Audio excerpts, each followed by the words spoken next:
So I'd like to welcome everybody to this session.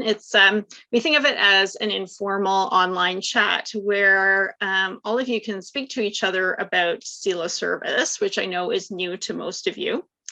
So one of our guest speakers today had, I think it's a brilliant idea, to arrange a session where you as new library staff to CELA could ask staff who have used CELA for quite a few years how to implement it at your libraries, how to integrate it along with your other accessible library services.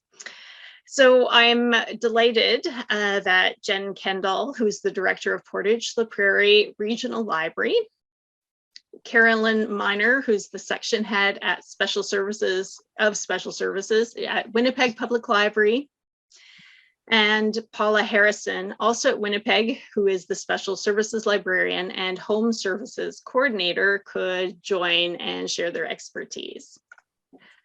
So today I'll just let you know how this online chat will work. So I'll give a very brief description of CELA services, and then we'll jump right in to having Jen, Paula, and Carolyn introduce themselves, and then we'll go through a series of questions. So I'll ask the questions, I'll post the question in the chat as well. They will answer the question, and we're really hoping that you'll jump in and share your own experiences, or feel free to ask questions to really anyone in the audience as well, any of us.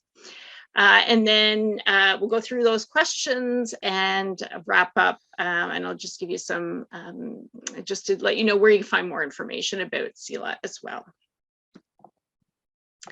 So we'll get started. So a very quick overview of CELA. So at the beginning of 2022, CELA, the province of Manitoba, fully funded CELA service for all Manitobans with print disabilities, so they can access our collection, and libraries, all public libraries in Manitoba can fully offer CELA service.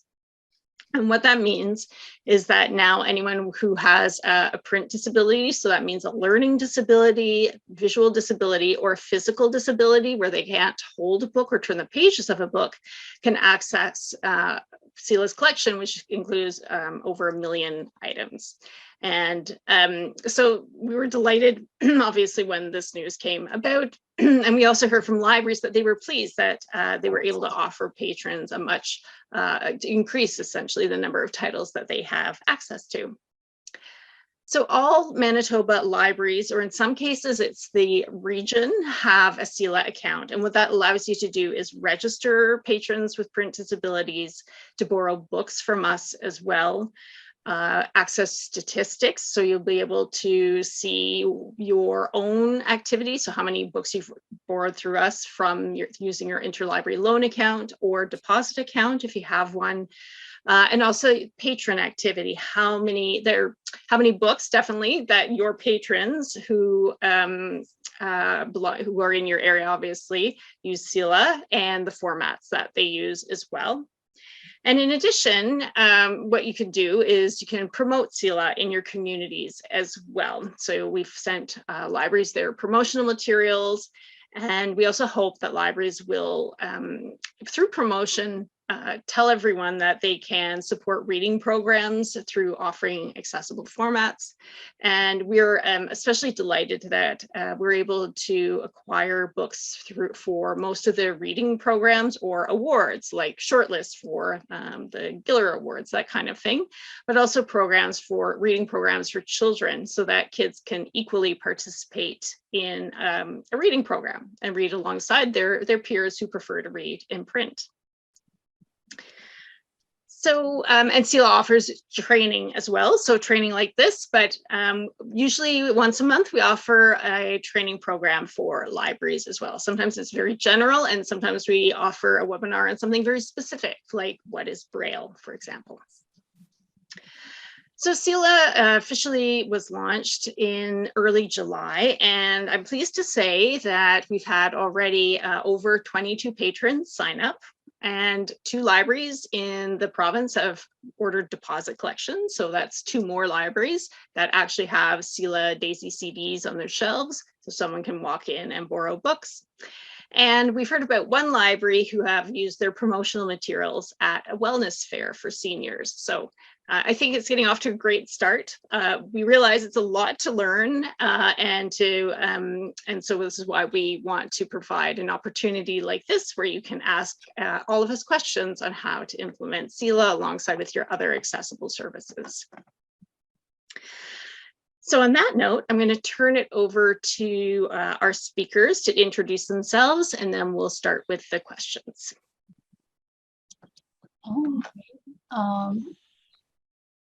Hi, everyone. I'm Jen Kendall. I'm the director of the Portage, the Prairie Regional Library. I've been here since April of last year. So we have a service area of nearly 2,000 square kilometers, and a population of 20,000 people. And we have about 8,000 patrons right now, which is our highest in quite some time. When I started here, I discovered that we did subscribe to CELA, but we weren't really using it. It wasn't marketed very well. So I spent a lot of time kind of making sure that we, staff were aware of it and that we were doing marketing and how we were addressing that. So I kind of was ahead of the announcement of CELA being available to all Manitobans, which helped me feel very vindicated, which is great. So yeah, I've been working a lot on the marketing aspect of it because my patrons aren't very aware of the services. So it's been a lot of kind of trial and error on my part, getting used to a new province and how to reach people when I don't know where the people are. But yeah, so I'll hand it over to my Winnipeg compatriots. I'm Carolyn Miner. I work at the Winnipeg Public Library. I am responsible for the second floor or the special services section of the Millennium Library. And we have a number of unique collections here, including the Daisy collection and the accessible services that we offer. And I will let Paula continue on. So my name is Paula Harrison. I'm a special services librarian here with Carolyn, sort of offer some support to Carolyn when she needs it. She's our supervisor here. And I do a lot of the work with our CELA collection. Basically, I really love this collection, and Carolyn knows.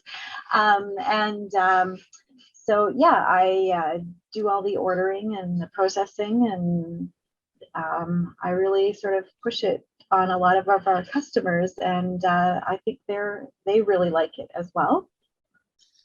And yeah, so it's sorry, I'm distracted by what's going on just outside my door here. We were really increasing our circulation with the Daisy books, and then with COVID it kind of petered out a little bit, and then now it's picking up again. So but it's a collection that I really like to promote with our customers who have a print disability. Great, thank you. So I'm going to jump right into our first question, which is, how do you let your patrons know about CELA? I've posted it in the chat as well. So for me, I went and requested a whole bunch of the CELA promotional materials that you can get for free on their website. And which sounds like a shameless plug, but I'm actually just really cheap. So I use other people's stuff as much as possible. So we have those in the library, and then we also have distributed posters to a few organizations around town. But I also have conversations with people when I'm discussing our services with another head of an organization, like the superintendent of the school district here. We were discussing the educator program that CELA has. So I like to reach out to senior organizations, and I am striving to do more with that this year and into the next year. And letting the patrons know directly is usually during reference transactions or at the book sale. If people are buying a lot of CD audios, it's usually because they only at least here, it's because they only use that format and that's how they consume books. And so I do tell them about CELA and I ask a few questions to see if they will qualify for the books under that. And I usually hand them a card. If they're not willing to sign up that day, there's like a little tiny information card that I give them so that they can just to kind of think about it, because it is a lot of information and it's even if it's during a regular reference transaction, people aren't always willing to sign up for something that day, but I like to plant the seeds as I go along and kind of let them bloom in their own time. Here at Winnepeg, I find that most of our customers come to us through referrals. It's basically just through conversations with our staff members at all the branches. They may say to me, you know, I've got a customer that's been using audiobooks. They can no longer read, and I think that they might be a good candidate for CELA or for the Daisy collection. And then I usually get in touch with them or they call me. And yeah, I think our best successes are with our existing customers who are, you know, are sort of transitioning out of the regular print and into audio. And those are the ones that we really see using the service the most. Does anyone else have you know, something they'd like to share in terms of how they promote CELA to your patrons, or do you have a question for any of the speakers? I've made just a minute now. I've made everybody they are able to speak. So if you want to have a question, feel free to unmute yourself and ask a question.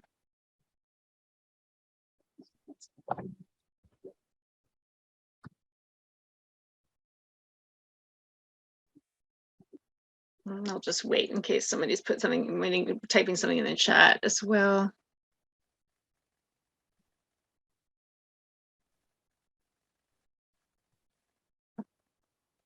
Okay, I'm going to move it along. We have 8 questions in total. I'd love to get through them because I think the last one's the best one. So I want to make sure, but definitely please feel free to come back and ask any questions at all, anytime in the hour. Okay, so the next question is, what more would you like to do to support your patrons with print disabilities? So as I mentioned, I'm looking to increase the outreach we do to local lodges and other seniors organizations. I've been approached to do a kind of a more formal presentation on it, but I think that I really kind of pushed to more set up an information table and let people come to me at these events so they can learn more at their own pace. But I also want to increase our outreach through the RM. People tend to be very isolated out there, and it is kind of a black spot in our service area. If people can't make it to the city, we don't have the means to serve them right now. So I want them to know that they can get books mailed to them through CELA. I also want to invest in e-readers or Victor readers that we can loan so people can test it out and see how it works for them.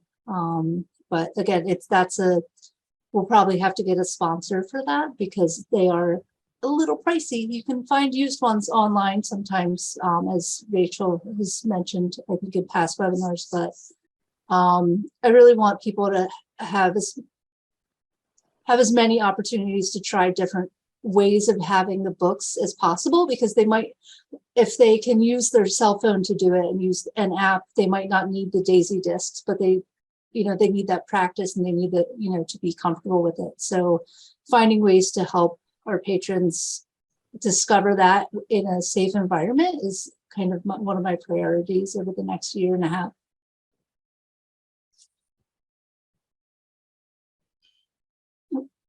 Carolyn, you're on mute. Yeah, sorry. I muted myself because of the construction, which is distracting both myself and Paula.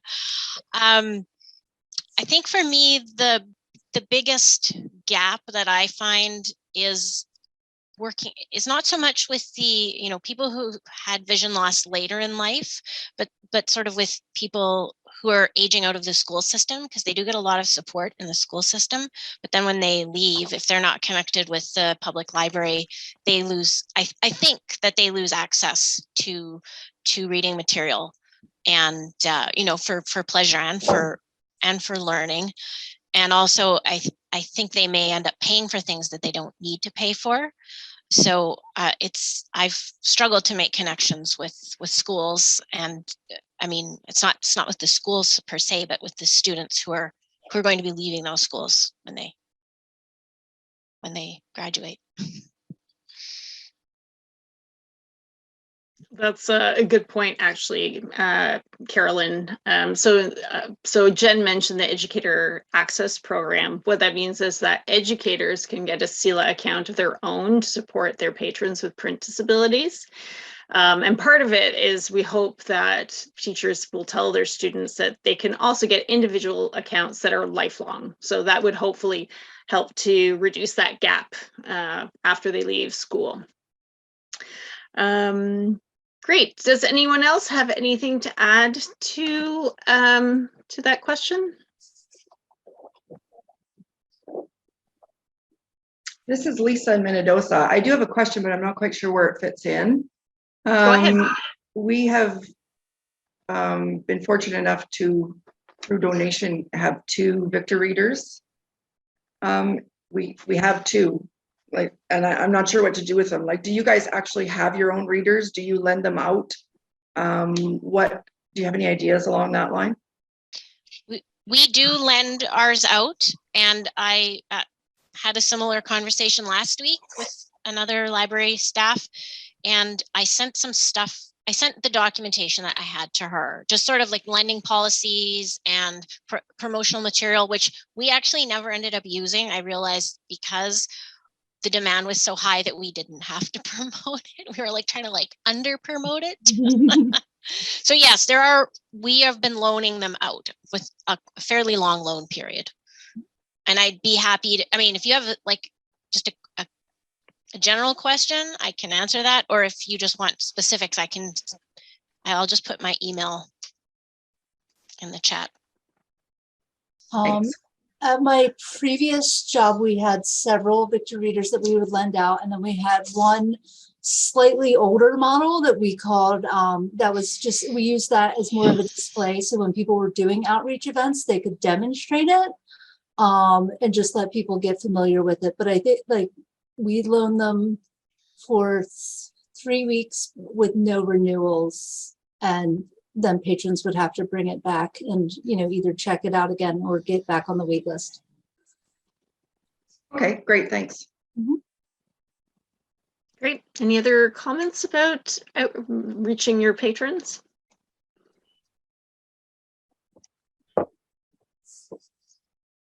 Okay, I'll move on to the next question. We're changing gears slightly. This time we're thinking about staff. So what do you tell new staff about your accessible services? So during staff onboarding, we cover accessibility in the library in general, and then I follow up with asking during the one-on-one how familiar they are with accessible services. Do they have any training with, you know, Daisy discs or other materials? Usually not. And then I'll point them towards the training webinars to get the overview of the services. And then with the new staff, I want them to be aware that it's something we offer, but they don't have to know everything about how to register patrons. So that I tell them to come get me, you know, the first few times, so that way I can walk them through that and kind of be there through the registration process, so that they don't get too stuck or too frustrated, because it's the best way for them to learn is by doing it and watching. But I also don't want the patron to get frustrated if there's, you know, a roadblock and they have to keep running away to ask someone, or, you know, they get turned away to be, you know, come back when Jen's here on Tuesday, like which is pretty cranky if it's Friday afternoon and now they have to come back almost a week later. But yeah, it's gone pretty well. The staff are getting more comfortable with it, but it is it will take a bit more time because we don't have a lot of in-person registrations at the moment. Most of our registrations are done online by the patrons themselves.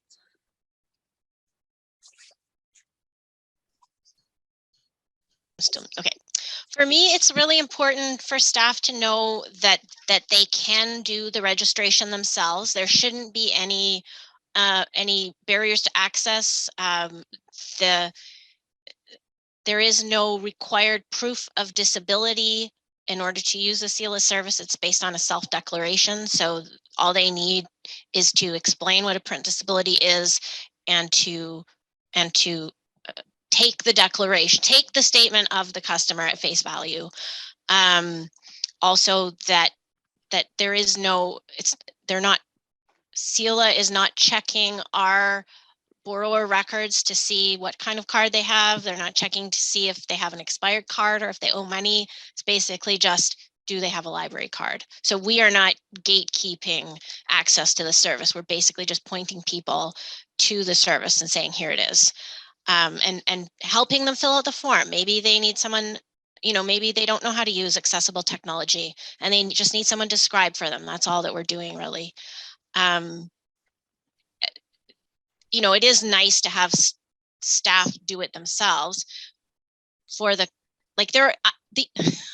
I think, Rachel, I don't know if we've had this conversation, but it's hard to explain that there's the customer form that you can fill out for the customer, but there's also if you're logged in as the library staff, you can fill out that form for them too, in which case I think you're collecting slightly different information, but not really, right?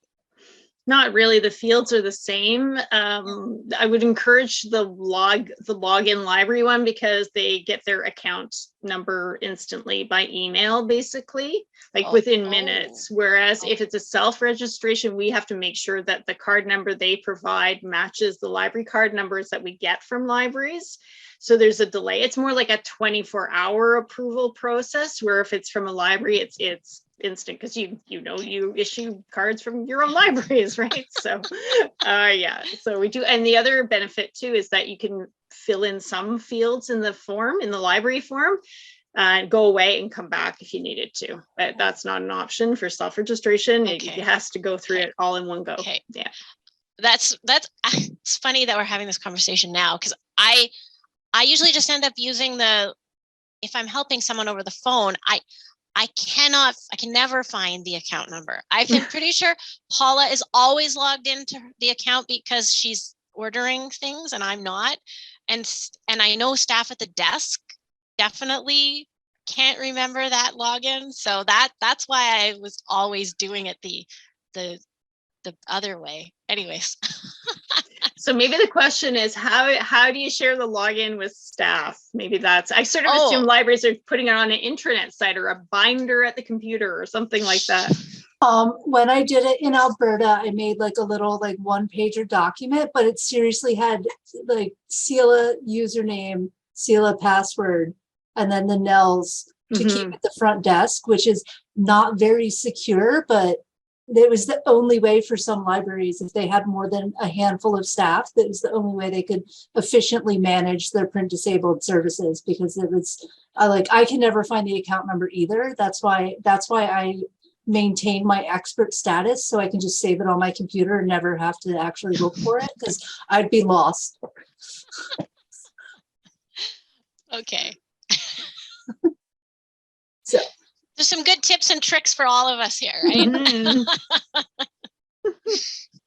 That's good. Yeah, I think a note at the desk, whatever works, honestly. That's the best thing. So sorry, there was a question in the chat that I did miss, and it was, has anyone met with resource teachers in their communities? So I work with the deputy superintendent and the superintendent, and then they tell the staff, and they put postings and distribute the information to the resource teachers. And then when they come in for to sign up for a membership, because they are very proactive about signing up for these. We've had a really good response. Then they come and talk to me briefly about it, but I haven't done any targeted outreach on them just because my partnership with the school district here has been so successful. That's not something I've had to strive to kind of do. They come to me. I have had very limited success. Winnipeg is just so big. I know everyone feels so sorry for us here. Oh yeah, we have it so rough here. But that traffic is something else. I drove through Winnipeg yesterday. Anyway, sorry. Yeah. And we have multiple school divisions, and the one that I live in and work in is so big that no one can find me anything anywhere. Anyways, I have successfully connected with individual resource teachers. If they call and they're asking for help for a student, then I work with them directly. That seems to be, if I go to if I cold call people, they're not interested. And I actually have had really, you know, like I don't know what it is. They're so busy. I've actually, you know, who I've had success with is EAs who are working directly with students, and they see something immediate that they need or that they can use. And that seems to be pretty good. But the education library that there used to be an education library in Winnipeg that supported the province. They still create alternate formats, and I think that unit is still there, even though the library is gone. I've occasionally connected with them and I've gone to their they have special conferences. They do a special area interest group conference in September or October, which I've gone to. So anyways, for me, that's not been a super productive means of, but I feel like in a small community, you have way better connections with people. Yeah, I've also found that the very passionate teachers, whether or not they're the resource teachers or just, you know, they are excellent leaders and also very good at nagging their coworkers. So they advocate for us better and in more ways than we ever could. So I do think that is a benefit of just having the one school district really, and those, yeah. So Paula, did you have anything to add? Sorry for going out of turn. Not really. No, I think Carolyn pretty much covered it, but I think what a good point that she made is, and it sort of applies for a lot of things. It's not until someone wants it that they're really interested in registering, or, you know, it's sort of like it has, if you cold call people, or if you're kind of going after them, I don't know, maybe people feel like a sense of pressure. Whereas when they're needing the service and they come to you, then they're much more receptive. Otherwise, I find that we don't have as much success with registration and that sort of thing if we're seeking them out versus them coming to us. Good point, definitely. So, oh, sorry, Joan is saying, I'm going to speak about CELA at a PD day. Excellent. So hope to have success with that group. We would love to hear about it, Joan, actually, if you do. The part of sort of our onboarding process is to collect as many stories as we can. And we'd sometimes we'll approach you and ask if we could share it in our newsletter that goes out to actually libraries across Canada. Anyway, so we find this approach of libraries telling other libraries how to offer the service works really well, and we'd love to hear those stories too. Sorry, before I move on, another thought is when we're talking about staff training, this is a good time to mention the accessiblelibraries.ca website. So it's a project put together by it's NELS and CELA, and it's basically, it's a resource center for accessibility for public library staff. I'll put the URL in the link in the chat, but that's something to have on hand as well. And it encompasses all aspects of accessibility, like accessible documentation, that kind of thing. Yes, and Joan says you're the rep for that group, so that's great. So it's called the PLARC project. I'm going to move on to, oh, sorry, did someone want to say anything? No? Okay. I'm going to move on to the next question, and I'll put the link for accessiblelibraries.ca as well. So the next question is, so we're going to talk about registration. What are the common questions you receive during a CELA registration? All right, so this is, does it cost anything? What formats do the books come in? And then how do I return the discs? And then are you sure it doesn't cost anything in that order? I'll never change that answer. I'm laughing because that is so true. When I do a registration, once we've kind of determined how people are going to get their books, whether they're going to be downloading, if they're going to be doing their own selection, or if they're going to get discs in the mail or whatever, you know, I kind of explain as we're going through, this is what to expect. But the only question that people always ask is this free? This is for sure free. And then, you know, these discs are going to come in the mail and I'm not going to have to pay for them. And they're just really concerned about the cost, and they need that reassurance that it is free of charge. Great. Any other comments about questions you've received during registrations, if you've done any registrations?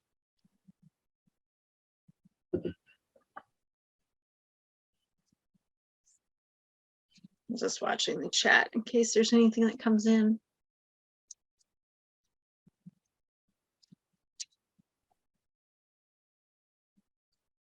Okay, I'll move on to the next question. So how do you handle remote library card registrations?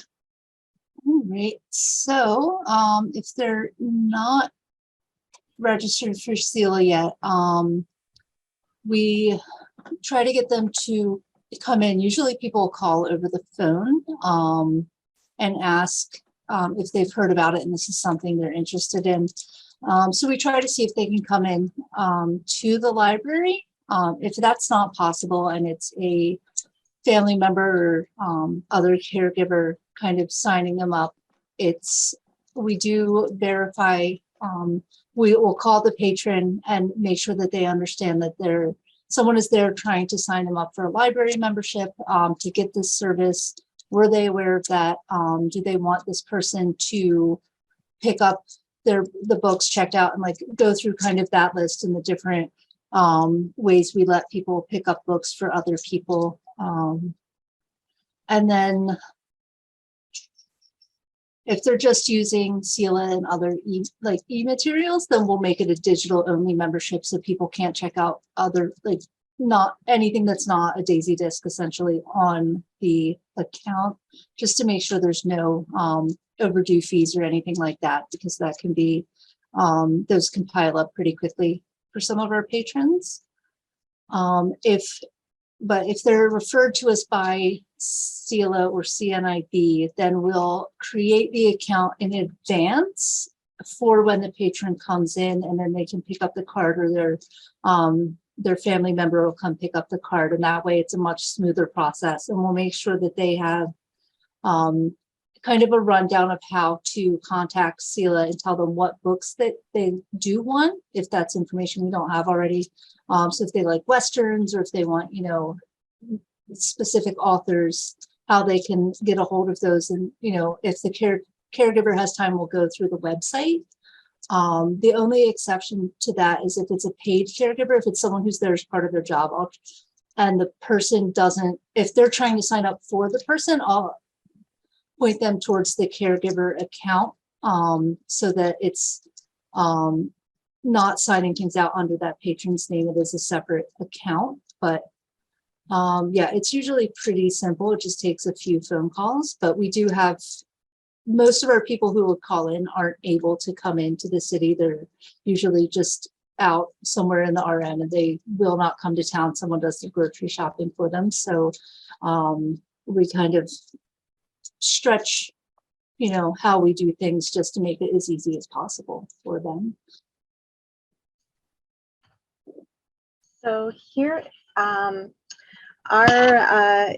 library doesn't really encourage too many remote library card registrations. So when I handle them, they're kind of quietly. Usually I ask that I speak at least with the customer so that they know that they're what they're getting into or what their loved one is wanting them to sign up for. And if they're on board, I will do a registration over the phone if they cannot come in person. Usually there's mobility issues when they cannot. Sometimes elderly customers, I'll say, you know, do you get out and about? Yes, they do. And they are always looking for an outing. Perfect. They can go into the library and get a registration or get a library card, sorry. But if they cannot come in to do a registration, I will do it over the phone. In speaking with the customer, or very often it's an adult daughter who is looking after her mother. And sometimes they will literally snap a photo of the Manitoba health card and email it to me just as confirmation for the address check. Other times customers, you know, might have, or their children may have power of attorney. They'll get a card and then call me back and we'll do the registration. But most of the time I find that these customers who cannot come into the library, they're not doing anything to be deceitful, or they're, you know, not trying to pull a fast one. It's easy enough for me to check their address, usually a Canada 411, because they're usually using a landline.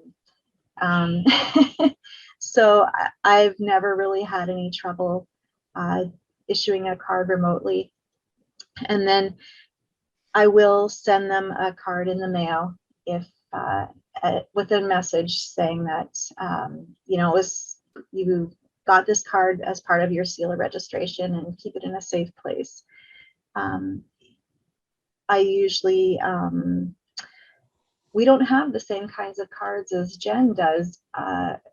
It sounds interesting that they've only got online cards for online materials, but I do usually make it so people cannot take out any or cannot access the internet and that sort of thing.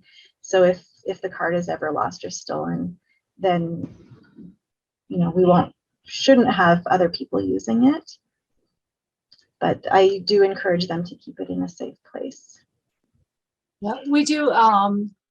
We just have an alert that pops up so staff know not to check it out, check materials out. It's not, we don't have super fancy cards. We just have, I have to use the alerts because we have, some people can't use different things or can't have access to specific things, whether it's their guardian's request. Like we still had parents giving permission for their kids to use internet up until like 2 years ago. So we heavily use the notes. So we've had that practice established.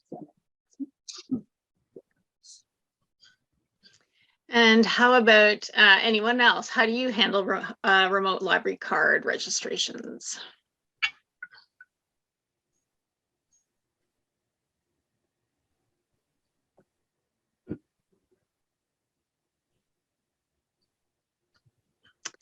I see someone's unmuted. I don't know, Darlene, if you're trying to speak and it's not working.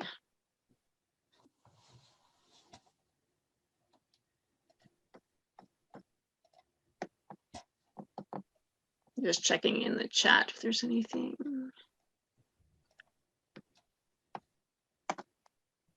Okay. So Joan says, in our small rural library, we can register patrons over the phone. That's great.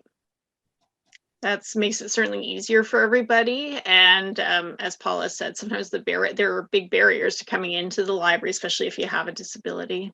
So it's nice to know. Okay, I'll move on to the next question. How do you describe the different reading formats and reading technology options to your patrons? So this is a big question. So when it comes to the reading formats and technology options, I start by asking them what they're comfortable with and what their preferred format is. So we have patrons that are completely opposed to audiobooks. So telling them about Daisy Discs doesn't really seem like it's going to benefit either of us. So I, steer them more towards e-readers and trying to get that kind of awareness there with the EPUB format books. And then likewise, if they're audiobook enthusiasts, I can tell them how the Daisy Discs are just one disc, so they don't have to worry about mixing them up or like if they can't read the label. And then once I know kind of more of that, I just discuss what they like and we kind of stick with what they like, but push it into what CELA has and expand on it that way. Like I said, I do really want the Victor readers, and I'm trying to retrofit some Kindles to make them useful for print disabled patrons, because that's the best thing I can figure out what to do with them at this moment. And then so Joan, I don't have Daisy readers at this time, but I do want to get them to loan them. I've had them before. There's had like a little e-reader, which is I think it's called the Victor Stream. And then the Daisy readers are the big Victor readers, which are chunk and thing, but people can just use their computer to play them. So they don't need the specialized equipment, but I'll use a patron computer and kind of demonstrate that for them if they have questions about it.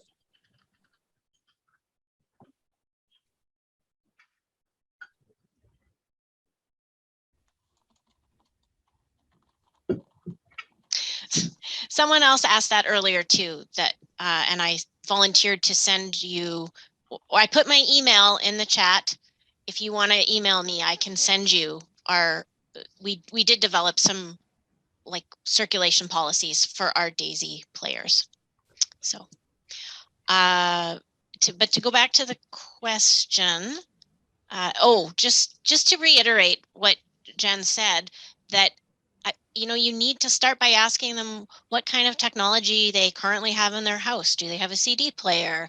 Do they know how to operate it? Like some people don't even know which button to press to play. And then you need to ask their family to help them and that kind of thing. And sometimes you end up talking to the family and giving them advice about what to get. But I mean, if you just start with like a bullet list of all the kinds of formats that are available, you're going to lose them really fast. So you basically just need to find out what they're capable of working with or what they're familiar with, and then trying to match whatever you have available. And I have found that with some customers, even our commercial audiobook and e-print options are good enough. Like Overdrive can work for some people. I just had a conversation with a customer this morning who refused to use Overdrive for years because, I don't know, it pissed him off. Something about it made him mad. And eventually what was the app he refused to use? He only wanted to transfer books from his computer to his MP3 player. Well, the Overdrive software on the computer isn't available anymore, right? Like, it's like, so now he's recently learned how to use the app on one of his, on a portable device, and it's changed his life. But that took 10 years of hand holding and ringing over the phone. Anyways, I just had to vent about that one. Well, you did it, I guess. Something changed. He probably wanted the portability of his MP3 player. I'm guessing that's probably. Well, totally. I get cranky like that too. Like I get it. I'm very much a Luddite, which is hilarious given my field. But yeah, no, I'm like, nope, I'm used to this. And once my printer doesn't work anymore, I'm never printing anything again because I'm not going to have a smart printer in my house. I'm not going to do it. But anyway, so Darlene asked a question, which is, I have a couple of patrons who love to read large print books. Would they be allowed to use CELA? So to the best of my knowledge, it's if they're using large print books due to vision loss or some other kind of visual impairment, then that they probably would qualify for CELA. But I also have patrons who are learning English as an additional language, and they, for some reason, it's easier for them to read large print. They would not qualify because it's not that they don't meet the exemption under the Copyright Act, because it's not that they can't read traditional print, it's that it's easier for them to read the language in that format. So it's not, so if it's due to vision loss, yes. Yeah, absolutely. So Jen answered the question perfectly. So it has to be severe vision loss, not just reading glasses, to be eligible for CELA. And the definition is in the Canadian Copyright Act that says somebody with a visual disability, learning disability, or physical that affects your hands essentially can access CELA. So they might read large print, that's great, but it has to be because of vision loss. Yeah. Oh, after a while, their eyes start to play tricks on them. So, I mean, if they need to read all the terms of use and privacy policy when they sign up for CELA, or someone needs to read it for them. So as long as they understand that they identify someone with a print disability, then yeah, they could sign up for CELA. That's kind of the beauty of the self-declaration part. There is a bit of room. Should be a. I was just going to say that I think most customers, if they can still read conventional print, they're not going to make that step to audio until they absolutely have to. Most customers, I always think like they're going to use it until they lose it. And once they can no longer read print, that's when they're ready to make that jump. I mean, some people like audiobooks when they're walking or in the car or whatever, that's a different story. But the ones who are losing their vision, if they can still read print, they're still going to read print until they can't do it anymore. Definitely. Yeah. Sometimes it takes a lot of convincing to try and switch someone from print to audiobooks due to their vision loss. So yeah, absolutely good point. Great. Okay. So our next question, so I'm going to ask the question, then I'll do a bit of explaining about what it means. So the next question is, how do you use your ILL and deposit accounts? So I just want to explain the difference. So all libraries have an ILL account. That allows them to borrow books from us in any format, downloadable items or physical items like a DAISY CD or even a Braille book or a print Braille book. They come to the library essentially, and it's up to the library to do with them as they will. If they want to put them in a display, they can do that. If they want to loan them out to a particular patron with a print disability, they can do that too. There are definitely people who prefer coming into the library to pick up their books versus receiving them at home. So an ILL account gives you all those options. A deposit account, though, is different. A deposit collection means that you're requesting a batch of DAISY CDs every 6 months or a year. So if most smaller libraries can have up to 100 titles a year, so you can receive them all at once, or 50 every 6 months. The way the titles are selected is you set up a reading profile. What that means is that you tell us what reading genres you enjoy or you think your readers will enjoy, and then our system picks books and sends them out to you. The beauty with deposit collections is that you keep those CDs. If you need to return them to weed part of the collection, that's fine, we'll take them back, but you keep those books, and we send you MARC records by email so that you can catalog those titles as well. So basically the way to think of it is your ILL account is a temporary loan of materials. You also use your ILL account number to register patrons and view your stats.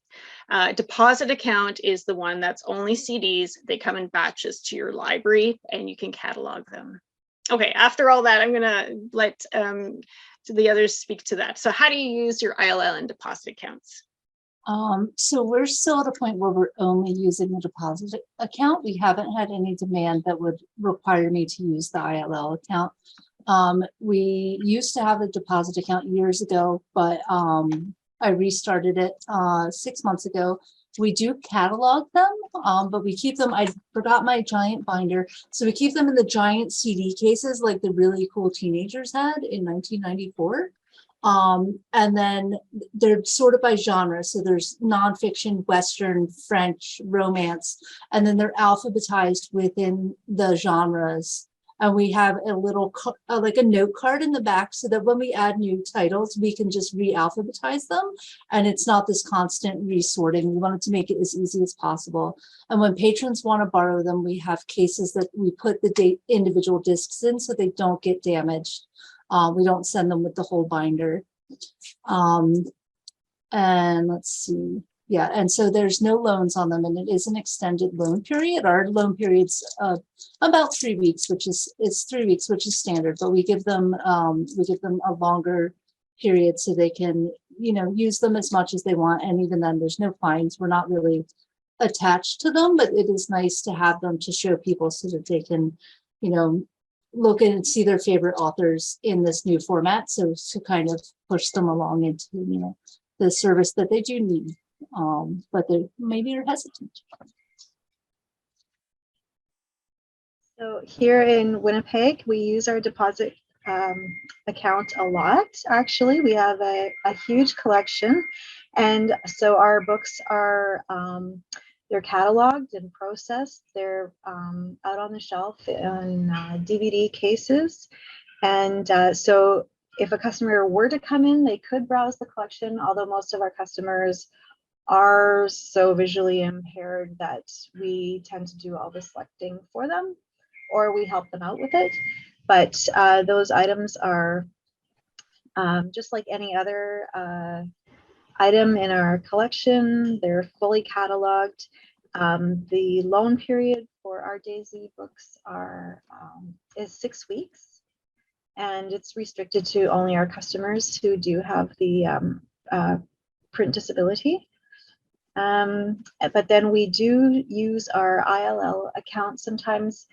Like when I'm ordering the Daisy books for a deposit collection, I kind of try to get a lot of stuff that will appeal to a broad range of customers. But there are some that have very unique tastes, and for those ones, we tend to use the ILL account because they're things that, you know, if I actually ordered a copy, they would be probably the only person to ever read it. So we do use the ILL account for customers like that who are looking for something very, very specific, and they're probably the only ones who are going to read it. Whereas the deposit collection is sort of, you know, going to appeal to a lot of people, so it's going to circulate a lot more.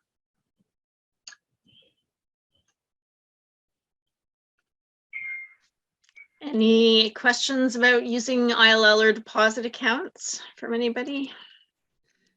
So if you're ordering a deposit of Daisy CDs, can you order them like specifically, can you break down what's available specifically, say by romance stories read by a female, like that sort of thing? Like, can you?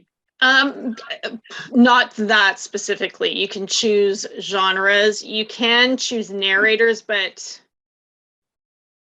it gets complex to try and do that. Okay. So on the order form, it gives you like the main genres to pick from, and it also says if you have favorite authors or series you want to add, let us know.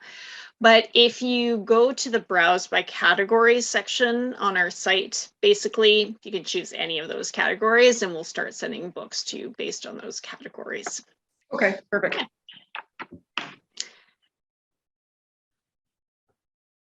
Any other questions?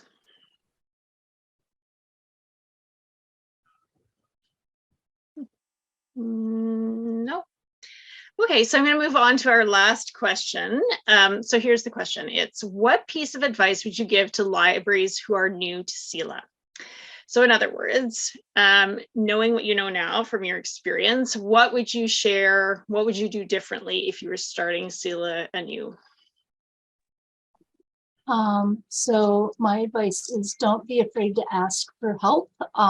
This is, you're not the only one probably who has that question. And I can almost guarantee that most of us have been asked it before. So if you want to reach out to like Rachel or myself or Carolyn, it's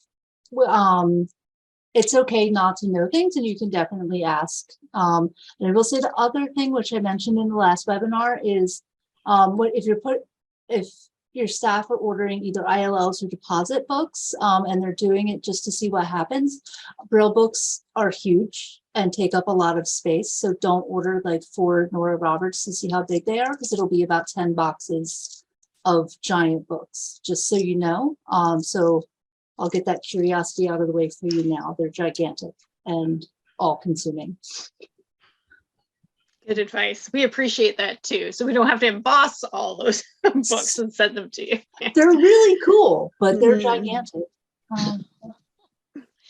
I would say, in addition to, don't be afraid to ask for help.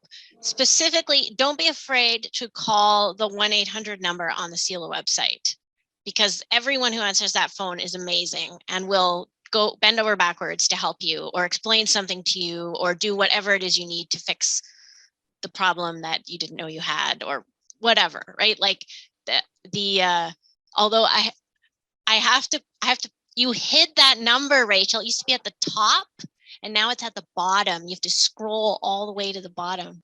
Oh, okay. I'll take that back with me. No, I must have been, I don't know. Because it used to be like when you redid your website with the oh yeah, okay, whatever, it was literally, it was like in the banner, you couldn't miss it, and now it's like contact us. Yeah, hide it on purpose. I wonder if that's an accessibility thing. I wonder if we got enough complaints of people hearing that when they're reading the site with JAWS and didn't know how to navigate to where they were going. If it was in the header and not the footer, yeah, that would be a lot.